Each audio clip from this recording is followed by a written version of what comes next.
Bienvenue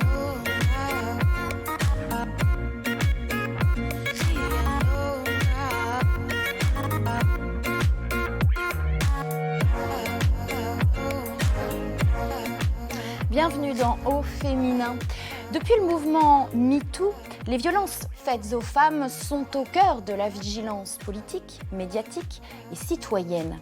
Comment faire lorsqu'une famille politique qui revendique son engagement dans ce combat voit le comportement violent de l'un de ses membres être rendu public ? On en parle aujourd'hui avec Christelle Juteau de la rédaction. Comment ça va, Christelle ? Marie. On va surtout on va notamment s'intéresser à l'affaire Adrien Quatennens, député La France Insoumise du département du Nord. Tout est parti d'une révélation dans la presse. Oui, tout est parti de cette révélation du canard enchaîné.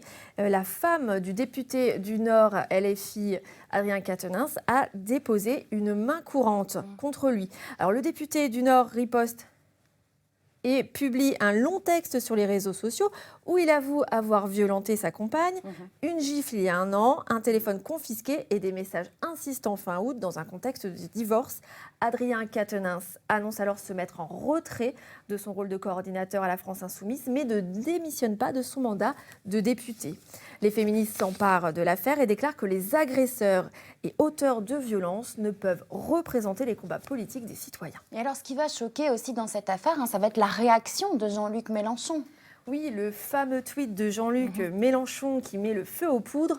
Il a soutenu son fils spirituel sans avoir un mot pour Céline Quatennens, la victime de ces violences physiques et psychologiques. Je cite son tweet : « Adrien décide de tout prendre sur lui. Je salue sa dignité et son courage. Je lui dis ma confiance et mon affection. » Alors, suite à ce tweet, gros silence gêné de la part des membres du parti, même du côté des femmes, Clémentine Autain, Mathilde Panot.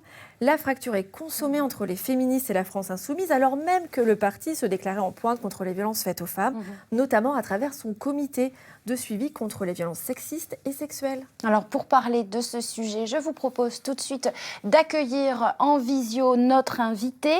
Nous allons saluer Laurence Rossignol, vice-présidente du Sénat, sénatrice du PS de l'Oise, ancienne ministre en charge des droits des femmes sous François Hollande et présidente de l'association l'Assemblée des femmes.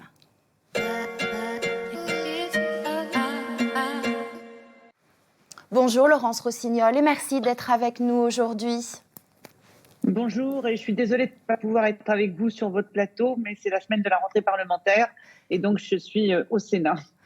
Laurence Rossignol, en tant que femme politique et militante pour les droits des femmes depuis très longtemps, quand l'affaire Adrien Quatennens éclate, qu'est-ce que vous vous dites ?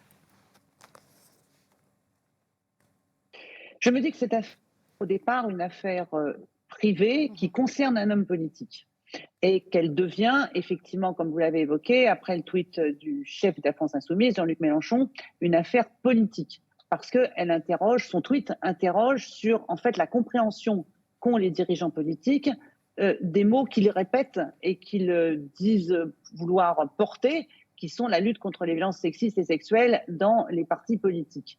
C'est quelque chose qui évidemment est pas si simple. Aujourd'hui, il faut intégrer que depuis MeToo, 5 ans, les femmes ne veulent plus de l'omerta, c'est-à-dire de l'impunité, dont bénéficient les hommes de pouvoir dans les milieux de pouvoir masculins. Ça concerne la politique, ça concerne la presse, ça concerne le cinéma, ça concerne tous ces lieux à forte concentration masculine et aussi à forte concentration de pouvoir. Il aurait dû démissionner, selon vous, plutôt que de se mettre en retrait de ses fonctions politiques ? Je pense que cette affaire, et puis aussi l'affaire Bayou, ensuite, qui est venue, qui n'a rien à voir, mais enfin qui est dissociée, mais qui vient dans la continuité au moins temporelle, révèle qu'il est grand temps que nous nous mettions autour d'une table et que nous ayons un code de déontologie politique. Ce que nous savons, c'est qu'on ne peut pas se contenter de dire seule la justice va déterminer qui est coupable ou qui ne l'est pas. Tout milieu a ses propres règles éthiques. En politique, nous avons les nôtres, et en particulier la cohérence entre ce que nous proposons pour la société, notre projet politique, et la manière dont nous le mettons en œuvre, chacun d'entre nous. Donc, nous avons des situations dans lesquelles la justice ne peut pas passer parce que c'est prescrit, parce que la justice est fondée sur des principes comme par exemple le doute profite toujours à l'accusé, et le doute profite à l'accusé en matière de violence sexuelle, c'est souvent défavorable aux victimes. Donc il faut nos règles à nous, discuter. Et donc il faut des procédures. En l'occurrence, vous parlez de vos règles à vous, Laurence Rossignol. Vous voulez poser une question, je ne veux pas vous... Monsieur Baillou n'a pas pu se défendre, lui. Alors justement, ce que révèle l'affaire Baillou, c'est quand je dis il faut des règles, c'est-à-dire il faut identifier ce qui n'est pas compatible avec un mandat politique, et il faut aussi identifier des procédures, parce que moi je suis féministe, je promeus une société juste, la justice pour les femmes, mais la justice pour tous. Donc la notion de justice n'est pas compatible avec des procédures obscures et de l'arbitraire. Il faut des procédures.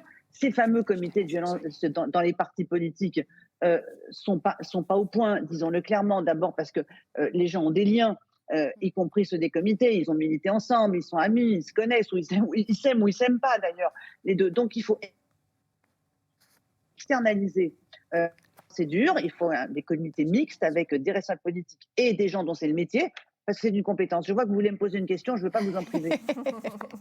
Oui, est-ce que justement ces cellules sont armées pour recueillir les témoignages des plaignantes? La ministre de l'Égalité Hommes-Femmes, Isabelle Rome, pense que ces cellules peuvent étouffer la parole des femmes et qu'il faudrait mieux que ces cellules en fait, leur disent d'aller porter plainte au commissariat. Qu'en pensez-vous? J'en pense que l'idée qu'il faudrait toujours aller porter plainte n'est pas une garantie en rien, parce que en fait les procédures sont longues, les plaintes sont souvent classées en matière de violence sexuelle, comme je l'ai dit à un instant, pour des raisons inhérentes au fonctionnement de la justice et à ses règles, et pour autant on peut souhaiter ne pas cohabiter dans un parti politique avec des hommes dont il est avéré qu'ils se sont livrés à des violences sexuelles. Aujourd'hui par exemple ne conteste la culpabilité de PPDA. Plus personne ne le conteste, personne ne dit que les plaignantes sont des menteuses.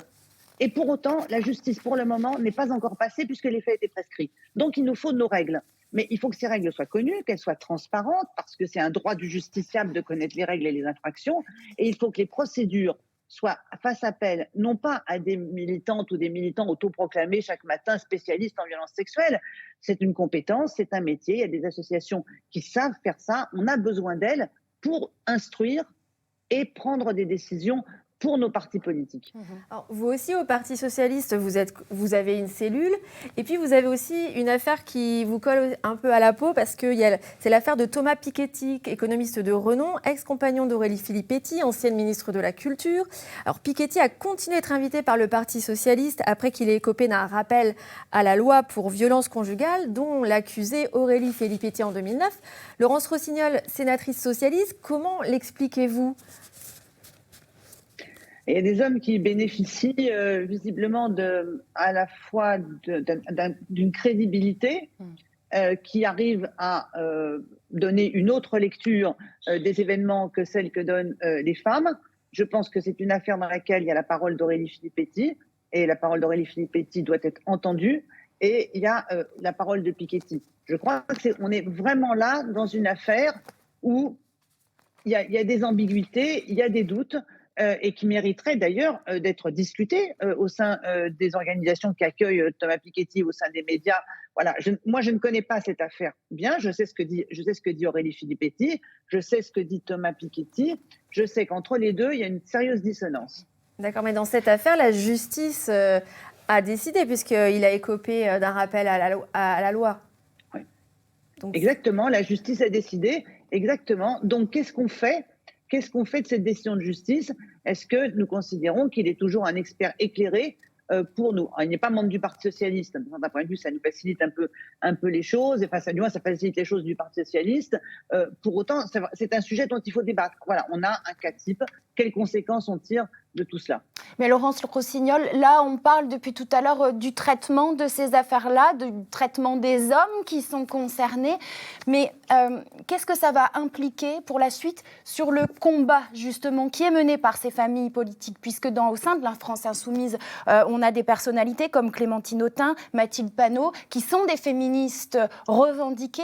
comment elles peuvent continuer de porter cette voix-là aujourd'hui quand leur parti est touché. On a vu leur embarras lors de cette conférence de presse il y a quelques jours. Disons-le clairement, tout ce qui se passe là, toutes ces affaires ne font pas de bien à la cause. Voilà. Elles mettent en doute la crédibilité des plaignantes parce qu'en arrière-plan, il y a toujours l'idée que celles qui parlent seraient des menteuses. Elles mettent en doute la capacité des organisations politiques à mettre en place des procédures qui soient des procédures respectables, c'est-à-dire qui respectent les droits de la défense, des procédures le contradictoire, la collégialité des décisions. Donc, c'est pour ça que, pour ma part, je plaide pour qu'on sorte vite, et j'ai envie de dire, pardonnez-moi l'expression, par le haut de cette séquence-là, et qu'on ait un cadre. Par ailleurs, nous sommes dans nous portons, nous accompagnons une vague qui est une vague d'une grande puissance, qui est la vague MeToo, qui est celle des femmes qui disent ce qui se passe, qui disent que les violences sexuelles existent, qui n'en peuvent plus de cette impunité des auteurs. Nous savions que d'abord il y aurait des résistances, un certain nombre des comportements sont des résistances, mais nous savons aussi qu'on tâtonne, c'est nouveau, on élabore, voilà. Il y aura un avant et un après ces deux affaires, Laurence Rossignol. Il y a un avant et un après MeToo. Il y aura, à mon sens, un avant et un après ces deux affaires parce qu'on est tous conscients que les cellules mises en place dans les partis politiques ne sont pas infaillibles, loin de là. Merci beaucoup d'avoir pris de votre temps, Laurence Rossignol, pour être avec nous ce matin et pour nous avoir éclairé sur ces affaires qui sont importantes et qui disent beaucoup de notre société. Merci beaucoup. Merci. On va se quitter dans quelques instants, Christelle, mais on va d'abord parler de l'info du jour. Oui, je vous parle des manifestations contre le port du voile en Iran depuis le décès d'une jeune femme, Mahsa Amini, suite à un contrôle de la police des mœurs. Alors, elle a été interpellée assez violemment parce qu'en fait, elle avait des cheveux qui dépassaient de son voile trop court. Et suite à cette interpellation, eh bien, on découvre qu'elle décède après 3 jours de coma. Alors, depuis, des femmes courageuses font tournoyer leur foulard en guise de protestation, brûlent leur foulard. Et en France, eh bien, les féministes, notamment de gauche comme Laurence Rossignol, notre invitée, ont manifesté pour soutenir le combat de ces Iraniennes qui veulent tout simplement obtenir la liberté de s'habiller comme elles le souhaitent. D'autres en France, Sandrine Rousseau, ont en revanche été sifflées pour leur soutien au port du voile en France. Bien, merci beaucoup pour cette information. Je vous rappelle que vous pourrez retrouver toute cette émission et bien d'autres sur notre site internet hdf.france3.fr. À très bientôt dans Au Féminin.